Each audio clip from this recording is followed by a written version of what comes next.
Geliefdes, kom ons begin ons erediens met 'n openende verklaring, die votum. Ek slaan my oë op na die berge. Waarvandaan sal daar vir my hulp wees?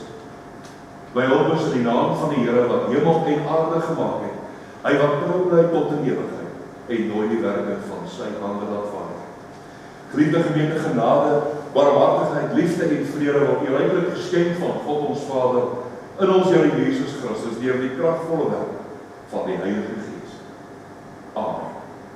Psalm 18 vers 1 en vers 15, waar ons saam met Dawid ook getuig van ons liefde vir die Here. Ek het u baie hartlik lief, o Here, u is my sterkte en eer. Die Here is my rots, my vestingsterk, my redder wat my heil bewerk. My rots wanneer die stormwind huil, my skild, die weerkrag van my heil. My vesting op die bergkraan styl by wie ek vas en veilig skuil. Psalm 15 vers 1, en 18 vers 1 en vers 15 tot lof van die Here.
Ek glo in God die Vader, die Almagtige, die Skepper van hemel en aarde, en in Jesus Christus, sy eniggebore Seun, ons Here, wat ontvang is van die Heilige Gees, gebore is uit die maagd Maria, wat gelyk onder Pontius Pilatus, gekruisig is, gesterf het en begrawe is, wat al die angste van die hel tot die dood toe gelei het, wat op die derde dag opgestaan het uit die dood, opgevaar het na die hemel, en gaan sit aan die regterkant van God die Almagtige Vader, waarvan hy sal kom om te oordeel oor die lewendes en die dooies. Ek glo in die Heilige Gees. Ek glo in die heilige algemene Christelike kerk, die gemeenskap van die heiliges, die vergifnis van sondes, die opstanding van die liggaam en 'n ewige lewe. Amen. Liefdes, kom ons luister na die Here se wet, soos ons dit ook saamvat in die Katekismes Sondag 34, en dan antwoord ons deur te sing as deel van ons verhoediging en verlossingsdiens, Psalm 40 vers 4, 'n belydenis. Here, net om u wil te doen, soos in die boek, die wonderskrif wat nooit vergaan, dit klaar vir my geteken staan, dit wil ek hier van ganse harte soek. Ek bid u hart en hande, in wilgeofferhande, al wat ek is en ek, diep in my ingewand, waar liefde en ywer brand, dra ek u heilige wet. Geliefdes, waar ons na die Here se wet aanhoor, sy volmaakte wil vir ons lewe, mag die Heilige Gees werklik God se wet so in ons hart en in ons binneste inbrand. Hoe lyk die wet van die Here? God het al hierdie woorde gespreek. Ek is die Here jou God wat jou uit Egipte land uit die slawehuis uitgelei het. Die eerste gebod. Jy mag geen ander gode voor my aangesig hê nie. Die tweede gebod. Jy mag vir jou geen gesteede beeld of enige gelykenis maak van wat bo in die hemel is, of van wat onder op die aarde is, of van wat in die waters onder die aarde is. Jy mag jou voor hulle nie neerbuig en hulle nie dien. Want ek, die Here jou God, is die jaloerse God, wat die misdaad van die vaders besoek aan die kinders, aan die derde en aan die vierde geslag van die wat my haat. En ek bewys barmhartigheid aan die duisende van die wat my liefhet en my gebooie onderhou. Die derde gebod. Jy mag die naam van die Here jou God nie ydelik gebruik nie. Want die Here sal die een wat sy naam ydelik gebruik, nie ongestraf laat bly nie. Die vierde gebod. Gedenk die Sabbat dat jy dit heilig. 6 dae moet jy arbei en al jou werk doen. Maar die 7de dag is die Sabbat van die Here jou God. Dan mag jy geen werk doen. Nie jy of jou seun of jou dogter of jou diensknegt of jou diensmaagd of jou vee of jou vreemdeling wat in jou poorte is. Want in 6 dae die Here die hemel en die aarde gemaak, die see en alles wat daarin is. En op die 7de dag het hy gerus. En daarmee het hy as 'n gereelde rusdag ingestel en dit geheilig. Die 5de gebod. Eer jou vader en jou moeder, dat jou dae verleng mag word in die land wat die Here jou God aan jou gee. Die 6de gebod. Jy mag nie doodslaan. Die 7de gebod. Jy mag nie egbreek. Die 8ste gebod. Jy mag nie steel nie. Die 9de gebod. Jy mag geen valse getuienis teen jou naaste spreek. En die 10de gebod. Jy mag nie jou naaste se huis begeer nie. Jy mag nie jou naaste se vrou begeer nie. Of sy diensknegt, of sy diensmaagd, of sy os, of sy esel, of enigiets anders wat van jou naaste is.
Sterke verlossing, ewige rots, enigste helper, ja, U is ons God. En dit is voor U, o Hemelse Vader, waar ons in aanbidding saamkom, as 'n gemeente, as U kinders, geroep en gelei deur die Heilige Gees, om hier in U voorhof, op die altaar, laag te buig in verwondering. Want o Hemelse Vader, dit wat U aan ons openbaar uit U woord, dit wat ons kan sien in die werking van U vingers, dit bring ons tot die diepe besef dat U alleen almagtig, heilig en ewig is. Dat U alles gemaak het deur net 'n woord te spreek. Dat U alles versorg en voed dra. In die liefdevolle Vader, dat U elke oomblik van elke dag waak oor U skepping en U wag hou oor U kinders. Daarvan moet ons getuig in hierdie môre, moet ons sing saam met die Psalmdigter, ons het U hartlik lief, o Here, want U is ons rots en ons krag, ons sterkte en ons eer. U is ons lewe. En o Vader, dit moet ons teenoor mekaar bely, die wêreld moet dit hoor. Dit is ook die geheim van ons lewe. Dat ons U mag ken, mag leef onder U Vader oë en die krag van U teenwoordigheid. Ja, U wat deur die Heilige Gees in ons woon en deur ons werk. Dit is U wat ons gebruik en roep en stuur om U wil te doen en bo alles U koninkryk te soek. Wat ons weet, o Here, uit onsself wil ons en sal ons nie. As dit van ons self afhang, sal ons nie onsself wou dien, onsself wou lief hê, vir onsself wou leef. Maar omdat U ons so diep bewus maak van die vaderlike goedheid en liefde en dit aan ons bewys in Jesus Christus en sy soendood aan die kruis, dat ons vervul met absolute dankbaarheid, omdat U ons gered het. U ons verlos het uit die slawehuis van die dood, losgemaak het van die bindinge van die Satan en sy mag, en aan ons geskep in die lewe in oorvloed. En dankie, o Vader, dat ons hierdie lewe ook mag wy en mag vier tot verheerliking van U naam. Dat ons elke greintjie energie en krag mag aanwend om U heerlikheid en U majesteit te laat skitter. Dankie dat U met ons bemoeienis maak. Dankie dat U na ons uitreik in ons swakheid en dat U ons opsoek, optel en dra al die dae van ons lewe. O Vader, ons wil bid vir U.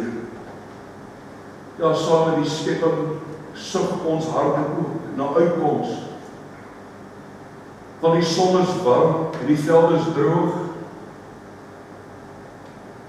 En alleen U kan U hand oopmaak.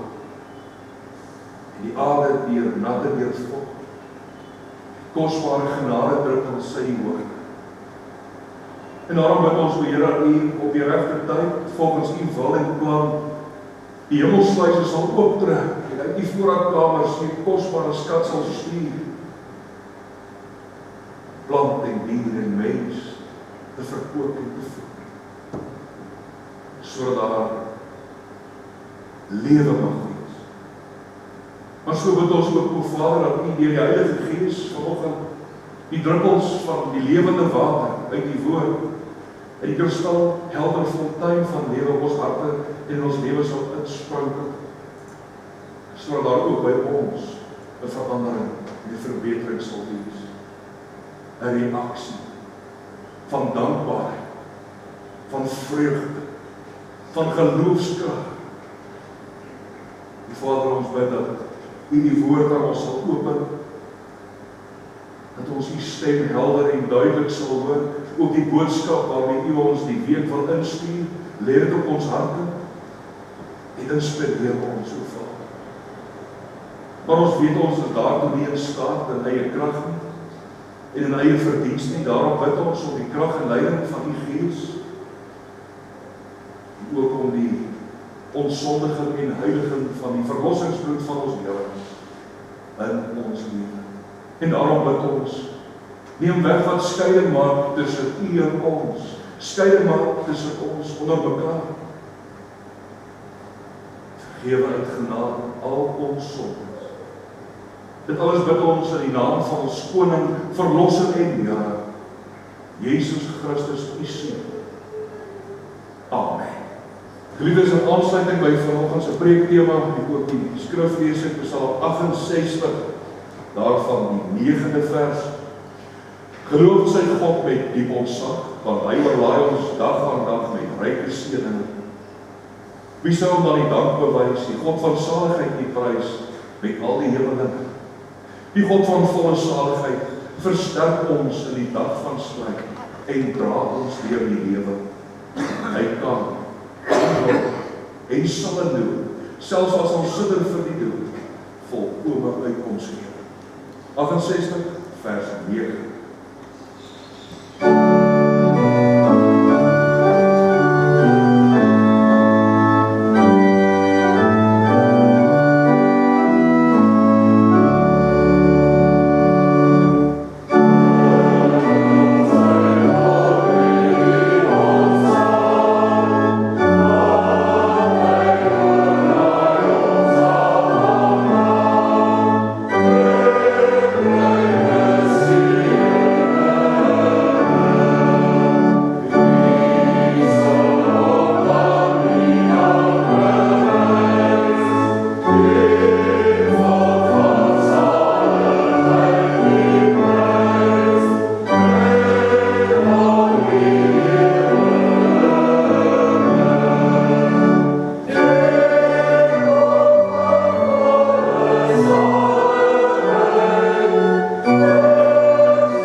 En neem as teks vers 6 en ook vers 23 die tweede deel.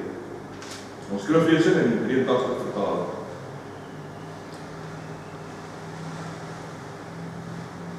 In daardie tyd het 'n patrollie van die Filistyne die pas by Mikmas beset. Op 'n dag sê Jonatan, seun van Saul, toe vir sy wapendraer: "Kom ons gaan oor na die patrollie van die Filistyne toe daar oorkant." Hy het egter nie vir sy pa vertel.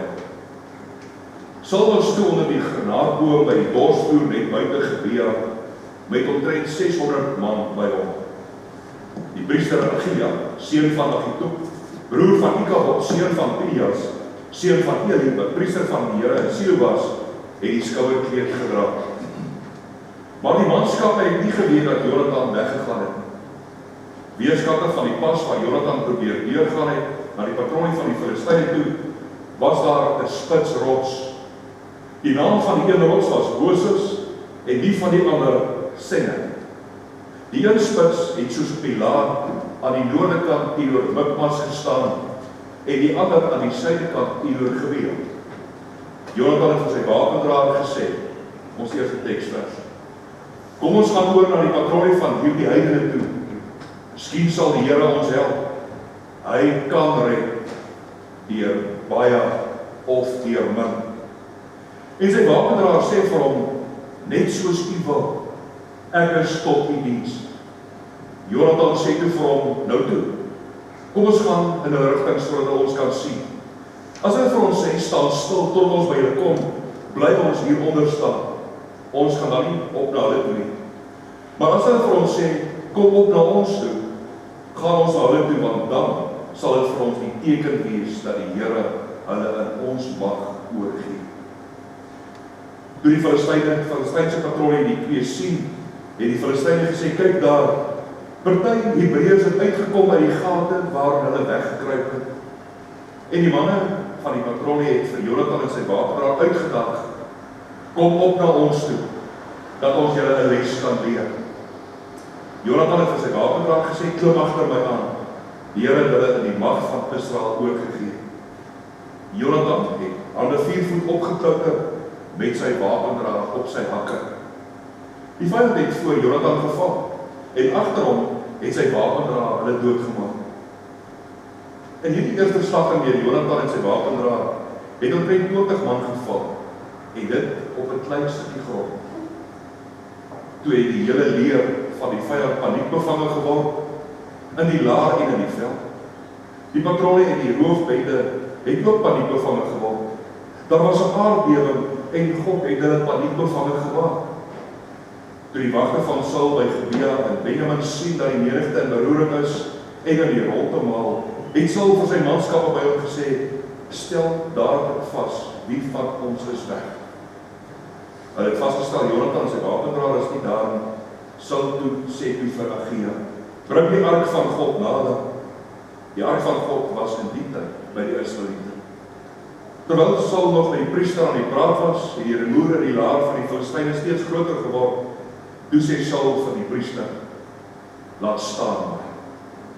Saul en die manskappe by hom het by mekaar gekom en toe hulle by die geveg kom, was die Filistyne besig om onder mekaar te veg. Daar was baie groot verwarring. Boonop het die Hebreërs wat voorheen saam met die Filistyne se leer opgetrek het, oorgeloop na die Israeliete toe wat by Saul en Jonathan was.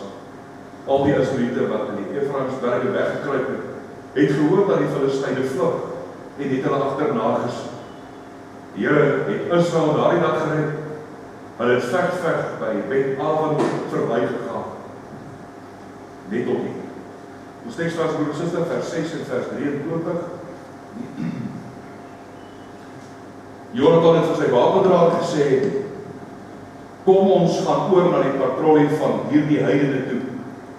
Miskien sal die Here ons help. Hy kan red, deur baie of deur min. Vers 23. Die Here het Israel daardie dag gered. Ons skriflesing net op nie. Geliefdes van ons Here Jesus Christus, die Israeliete het behoorlik uit mekaar gespat.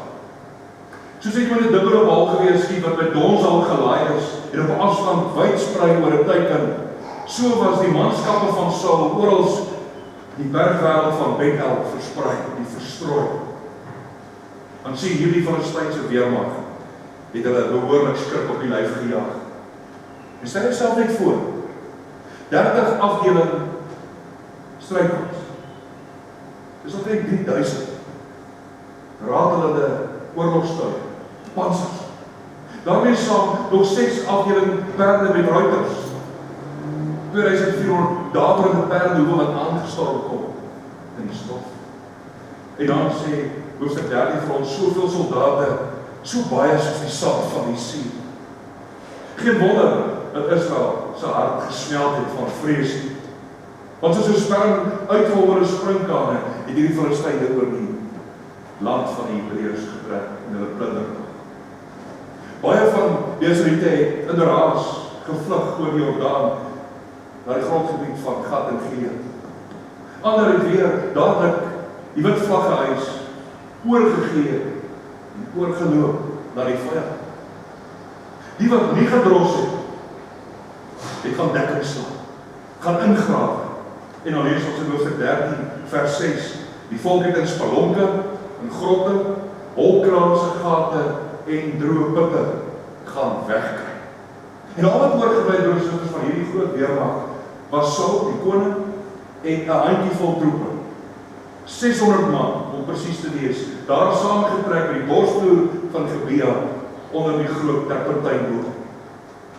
As jy mens al hierdie detail lees, dan kom ons vinnig agter die situasie was daar binne en hopeloos. Die Here se verbondsvolk was in 'n hoek vasgekeer en op 'n reeds teen die planke oorwin. Ja, die toekoms het taamlik bleek gelyk.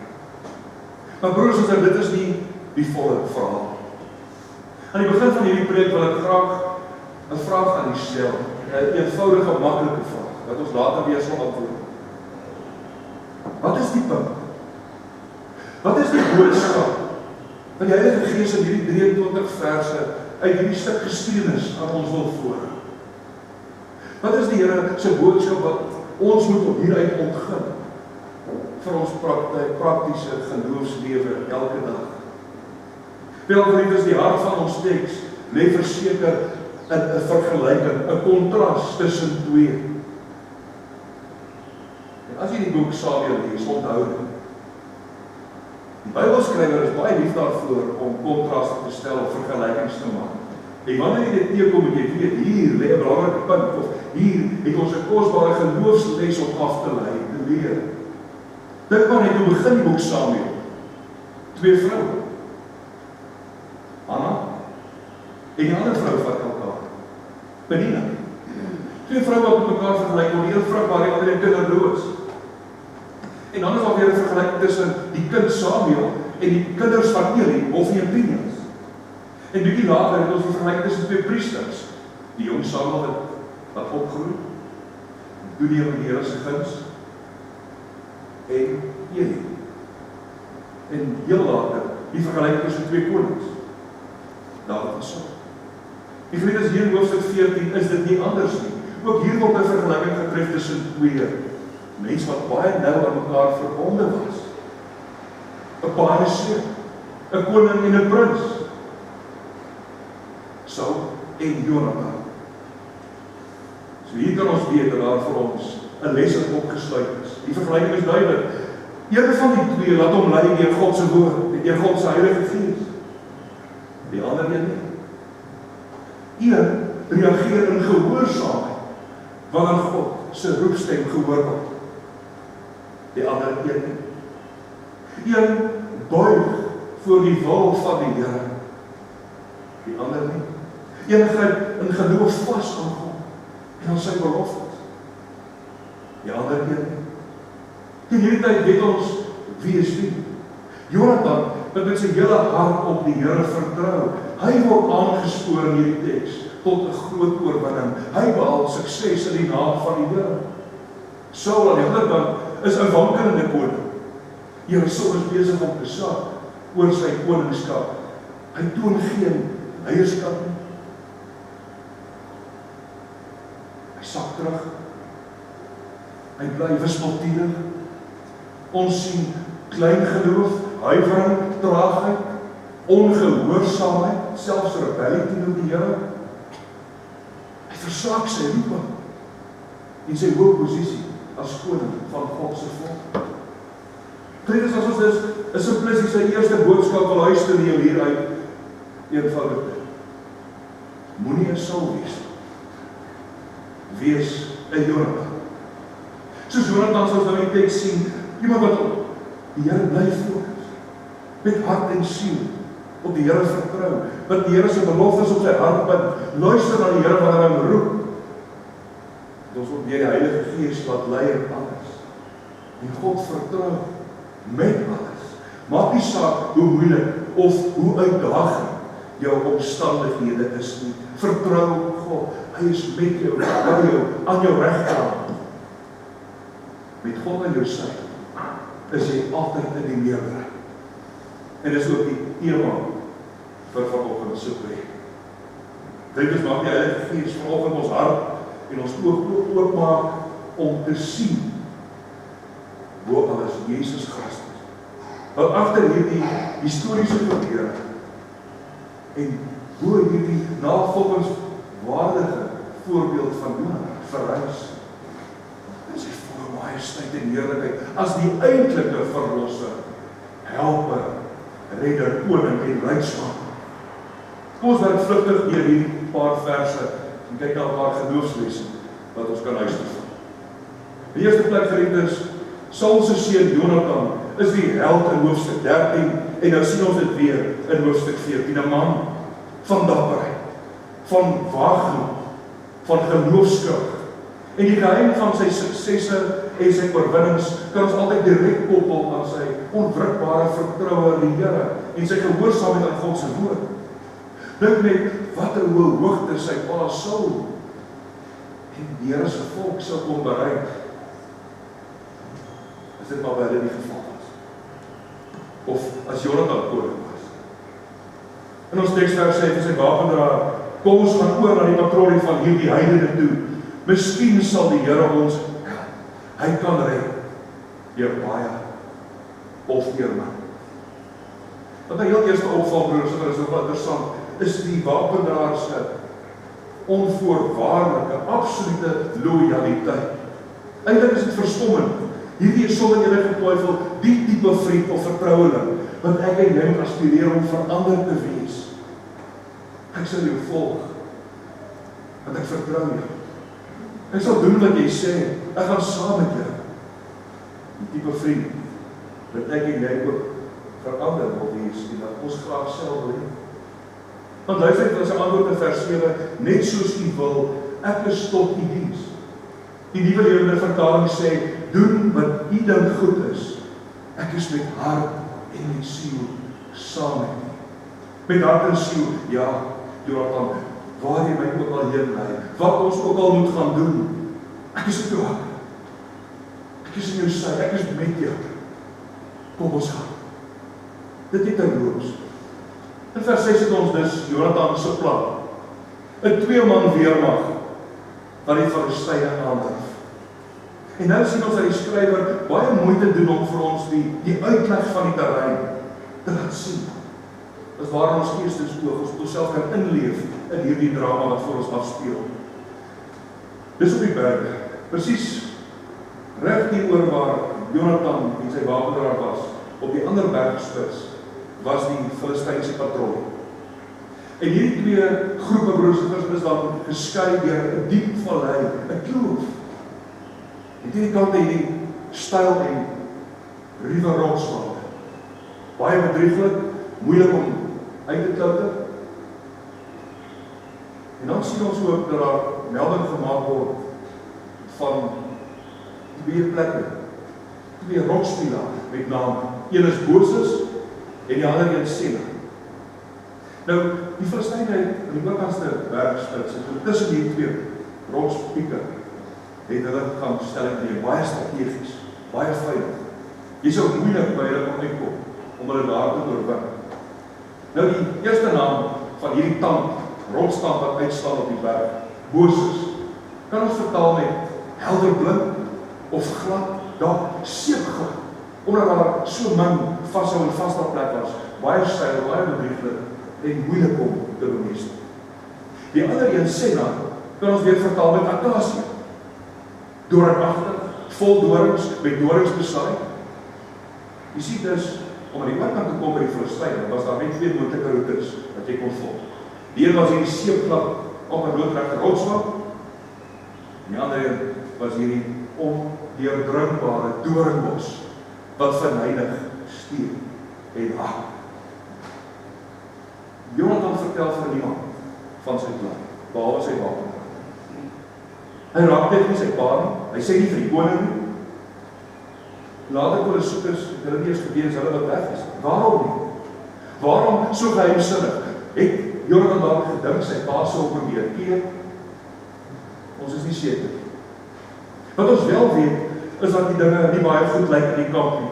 In Saul se kamp, broers en susters, is die moraal baie laag. Daar is geen plan nie, geen aksieplan nie. Saul neem nie leiding nie. Ons hoor geen bevele nie. En dalk het Jonathan al begin besef dat sy pa se koningskap getel was. Om sake te vererger, was die priester wat in die kamp was, saam met Saul, 'n verwonderde. Het jy dit opgetel toe ons dit gelees het, Achia? 'n broerskind van Ikabod, seun van Pinias, seun van Eli. Dan die hele priesterlyn van Eli, my broer en suster, is deur God verwerp, as gevolg van hulle ongehoorsaamheid. En nou sit ons in hierdie laar met 'n verwerpte koning en 'n verwerpte priester, kan ek sê, 'n Ikabod koning met sy Ikabod priester. Nou Samuel se priester sit daar in hulle midde met die Here se verbondsark, God se troon. Die simbool, die kragtige getuienis van God se teenwoordigheid onder sy mense.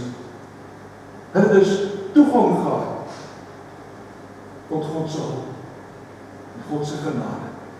Meer nog, het daardie priester aan die skouerkleed en die efod het hy die borstas skaar en binne in die twee gebedsstede, die Urim en die Tumim, soos Saul die wil van die Here wou ken. As hy wou bid, as hy wou hê dat die priester net as middelaar moet optree tussen hom en die Here, was hy daar beskikbaar. Maar ons sien nie dat hulle dit gebruik nie. Wat sê dit vir ons, broers en susters? God word as ware op die buiteland, buite rekening gehou.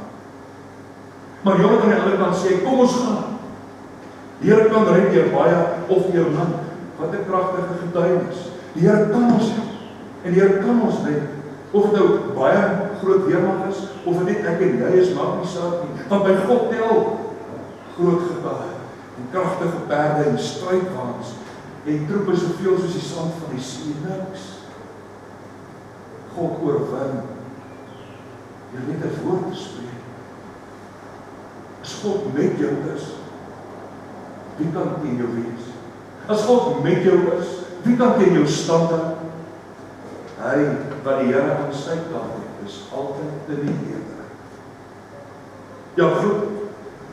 Kom hulle dink ons is net meer. Vriend, dis net ek en jy.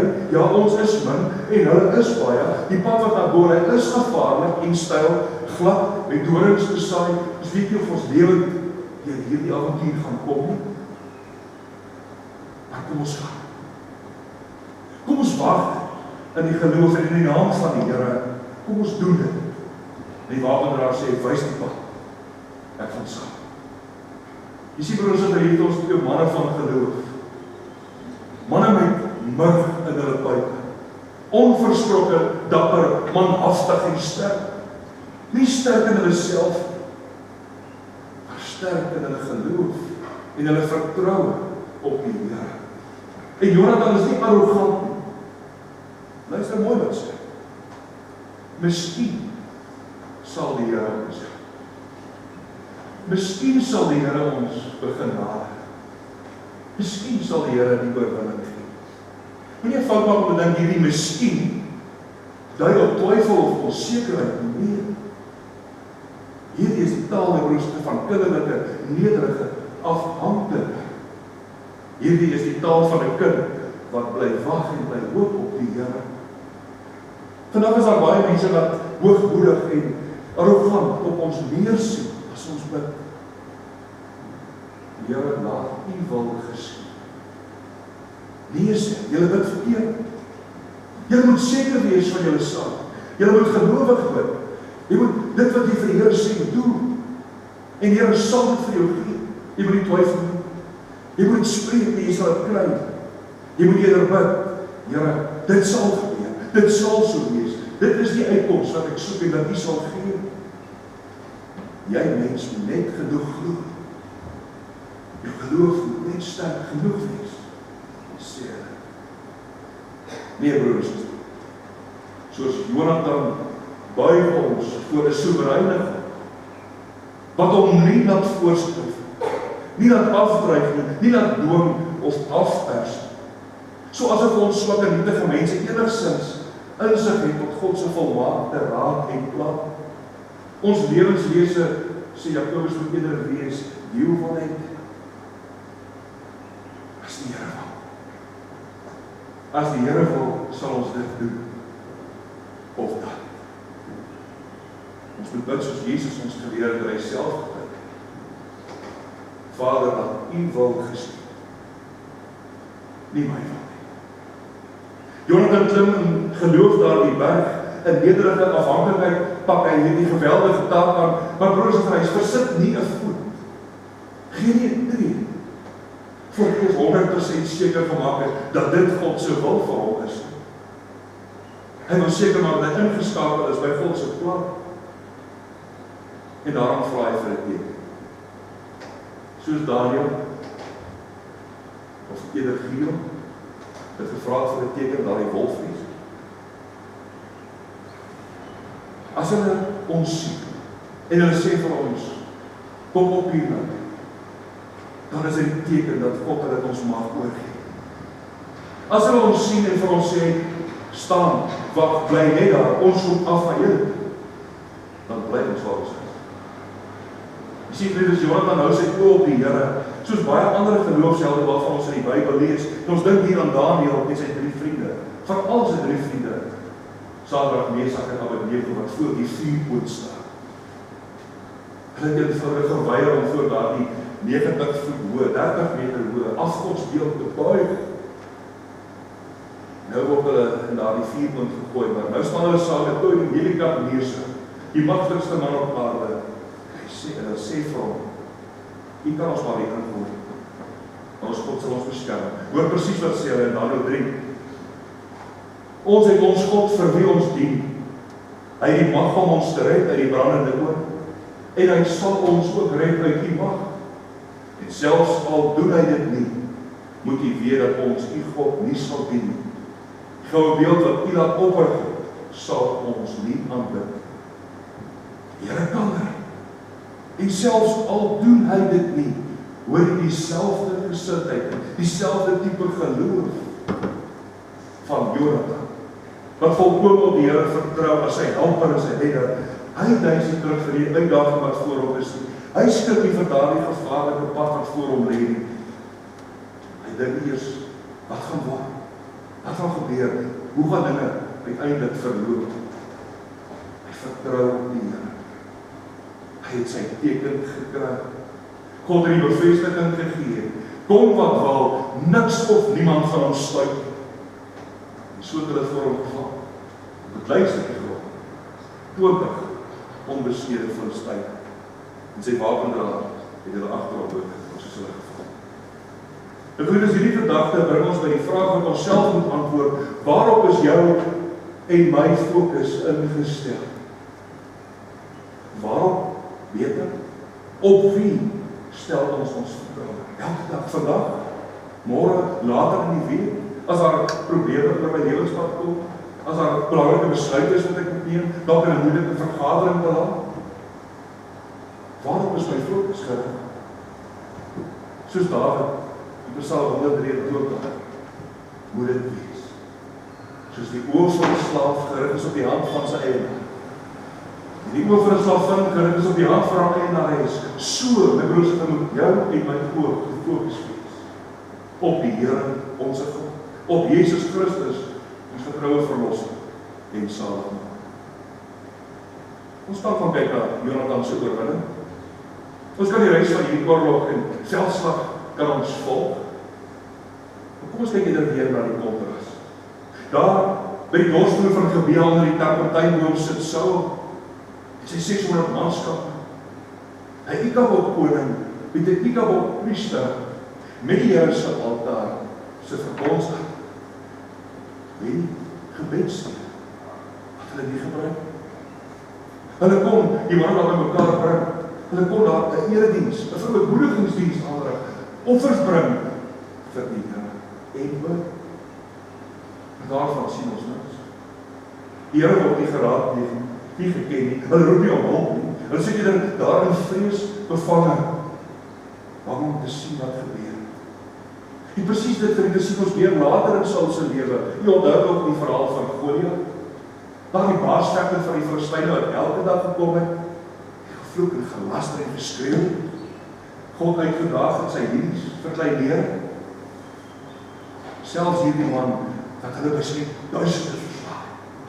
'n man wat kop en skouers groter was, hoër was as die res. Selfs Saul het die kans gesien vir hom. Maar dit verg 'n klein skaapwagtertjie wat die Here stuur om dit net een keer te sien, net een keer te hoor. En dan in absolute verontwaardiging uit te vaar en daar die heilige se mond, sy lasterlike tong te gaan stil maak. 1 Samuel 14 geliefdes vertel die verhaal van een man wat op God vertrou.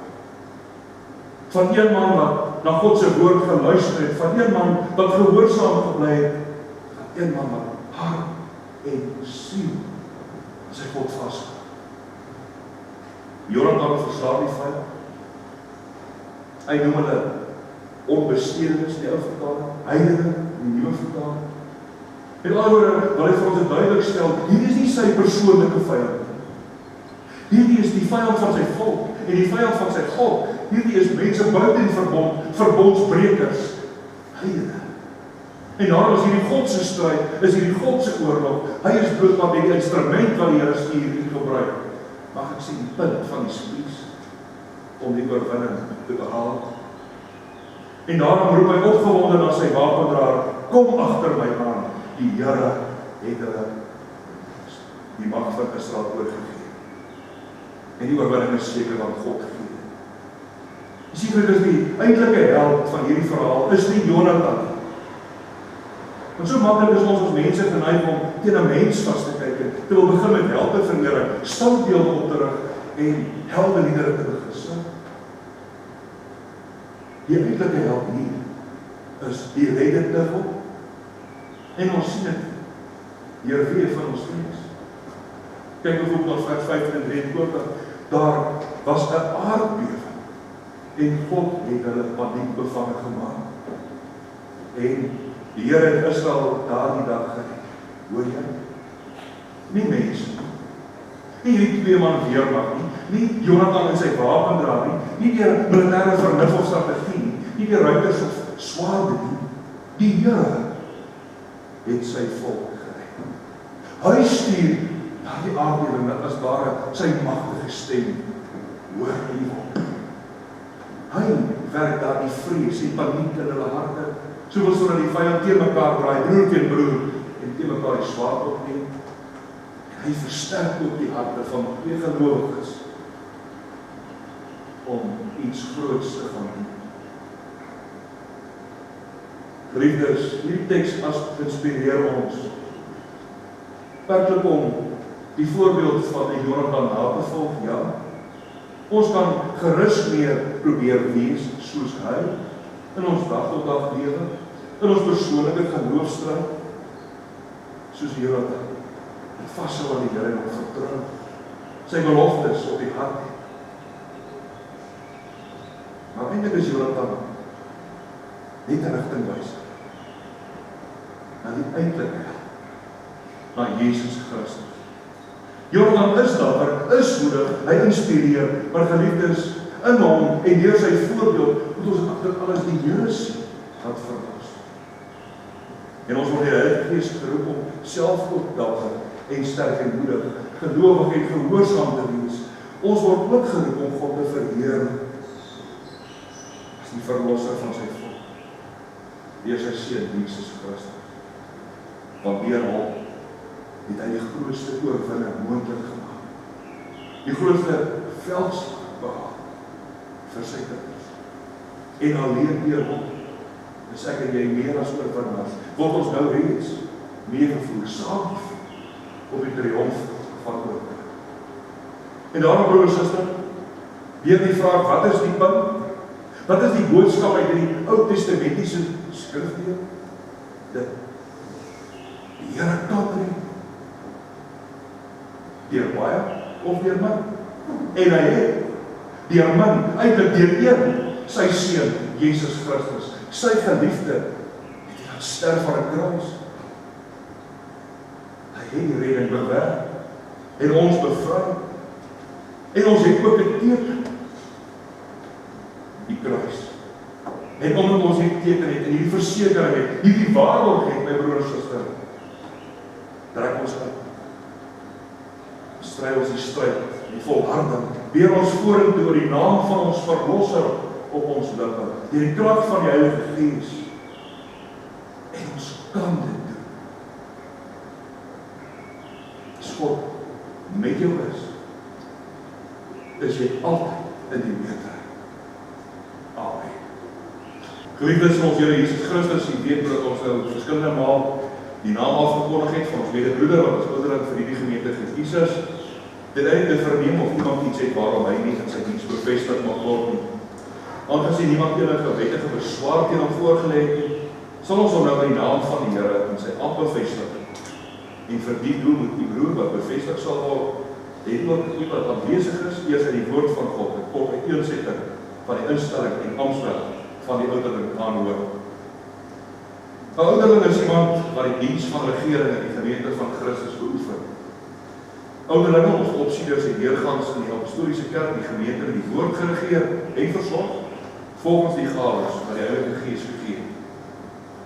Ons glo dat Christus mense tot besondere dienste in sy kerk roep om die gelowiges vir hulle dienswerk toe te rus tot opbouing van die naam van Christus. Daarom rus Christus hulle ook toe met die nodige gawes. As ouderling, geliefde broer, word jy geroep om die gemeente te regeer en te versorg. Hierdie diens word nie net aan 1 of 2 toe vertrou nie, maar aan al die ouderlinge saam. Wat onder leiding van en saam met die bedienaar van die woord die kerkraad volg. Om hierdie diens behoorlik te kan uitoefen is dit nodig dat die ouderling die woord van God deeglik ondersoek en hulle ook in die rykdom van die evangelie verdiep. Die opdrag as ouderling is die volgende.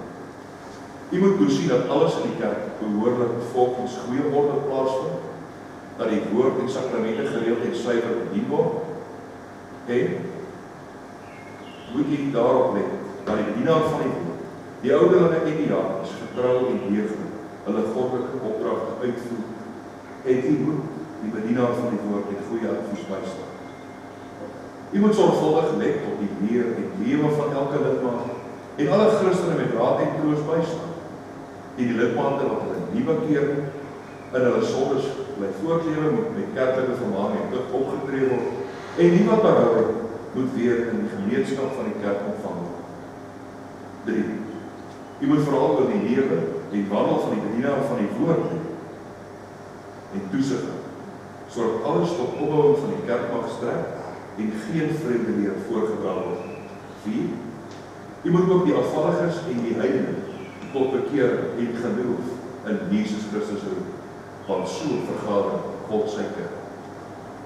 Die Brand kan vraag hier na vore kom om die vraag te antwoord.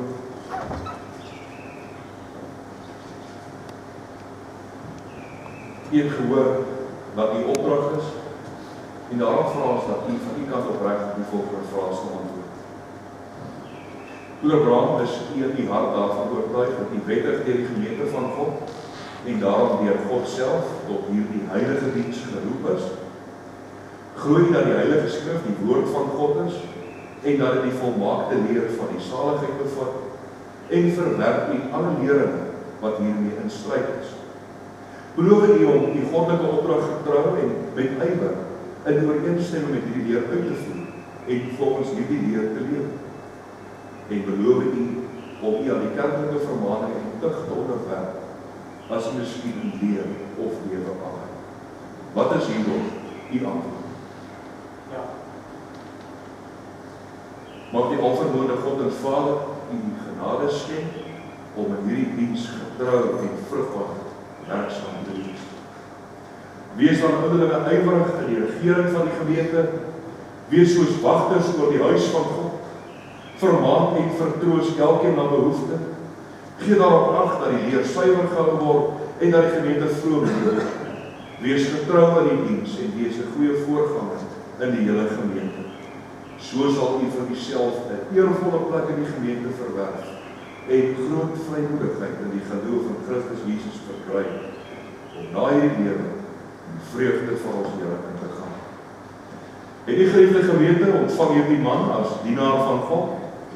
Stel u gewillig onder sy toesig en regering, want hy waak oor u lewe en sal eendag daarvan rekenskap gee. En dink ook aan die ouderlinge in u gemeente. Maar omdat ons dit uit onsself nie kan doen nie, laat ons die almagtige God aanroep in gebed. Ons Vader wat in die hemel is, ons loof en dankie dat u hierdie man deur die Heilige Gees gelei het om die roeping op te volg. Ons bid u, gee aan hom steeds meer die gawes wat hy nodig het om sy diens te verrig. Skenk aan hom wysheid, skranderheid, onderskeidingsvermoë en liefde, en verleen hom genade om getrou in die diens te volhard en nooit meer teleurstelling, moeite, verdriet of vervolging te verslaan. En seën Here die gemeente waaroor u hom gestel het. Maak elkeen gewillig om hom aan die vermaning van die ouderlinge te onderwerp, omdat hulle eer terwille van hulle roep. Dat so die heilige naam geëer word en die ryk van die Seun Jesus Christus kom. Verhoor ons, o Vader, deur u geliefde Seun. Amen. Geliefdes en vra hoe Brand vir 'n oomblik staan. Dan sing ons om toe die seënbede van Psalm 34 vers 4. Amen.